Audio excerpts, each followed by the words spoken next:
આવી ગયો બેટા? ગરમી બહુ જ નહીં બેટા? હેલ્મેટ બેલ્મેટ પહેરે છે ને? પાણી લાવજો, મિહિર આવી ગયો છે. હું શું કહેતી હતી બેટા? 2 મિનિટ વાત કરીશ? હા સરસ. લે પાણી આલીને જાવ તમ તાર, કેમ મા દીકરો વાત ના કરે? આને એવું બહુ છે કે મારે તાર જોડ વાત જ નહીં કરવાની. હવે માનો જીવ છે આખો. હા નહીં, શું નાટક કેમ કર્યું? નાટક કેમ કર્યું? જો હા, હું શું કહેતી હતી બેટા? ઉનાળાની અથાણાની સિઝન આવી ને બેટા, તો આપણે ચકુન ઘેર 6-7 કિલોનું અથાણ. કેમ 6-7 કિલો ના હોય એટલે? તો તમારી મમ્મી આવડી બાટલીમાં મોકલે, તમારી મમ્મીને જીવ નહીં હોય? ના ભાઈઓ, અમારા ઘરમાં એવા વ્યવહારો નથી હોતા. અને તમે વચ્ચે વચ્ચે ના બોલો, કાન અહીંયા આગળ ના રાખ. બેટા તાર બાપુજી મરી ગયા ને કરતાં હું જતી રહી હોત તો. આવું સાંભળ.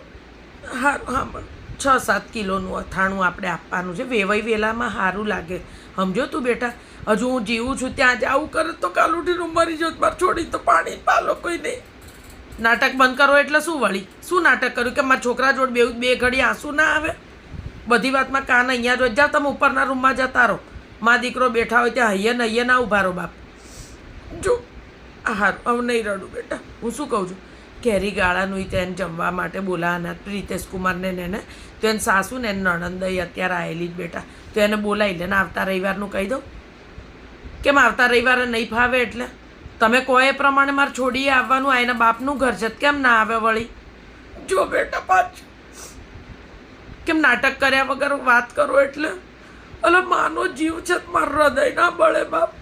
એ ભગવાન મને ઉઠાઈ લે બાપ. આવું બધું જોવું ને એમ કરતા બોલાવીશ ને બેટા. હારું, કંદોઈનો મોહનથાળ લાવજે પ્રિતેશ કુમાર માટે. પહેલાં તું આને કહી જાય થી આગી જતી રહે. મારે અહીંયા જ ઊભી રહે ભજીયા તળવા માટે. અને હું શું કહેતી જ? હા હવે નહીં રડું બેટા. વેકેશન ચાલુ થઈ ગયું, ભાણિયાઓને રહેવા માટે ફોન કર. ફોન કરવો પડે બેટા. બેનની સાસરીમાં આપણે એને ઇન્વાઇટ કરવી પડે, આમંત્રિત કરવી પડે.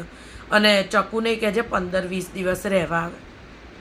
કેમ તમે તમારા પિયર જવાના છો? કેમ છોડી આવે ત્યારે તમારે નહીં રહેવાનું એમ? ત્યારે જ તમારે પિયર જવાનું મુહૂર્ત આવે છે? ખરી છે બાપ તાર બૈરી તો અલા. એટલે જ તને કહું છું કે હું મરી ગઈ હોત તો સારું થાત. કે અત્યારે ના જાય? હા એમ બેટા, હા એમ. હા છોડી આવે ને આવી રીતે ભાભી જતી રહે તો સારું લાગે ને સાસરીમાં કેવું લાગે? અને પછી મારે બધું ના કરવું પડે બેટા. અને કરવું એનો વાત. સારું એને હું જ મરી જાઉં, હું જ હિમાલય જતી રહું.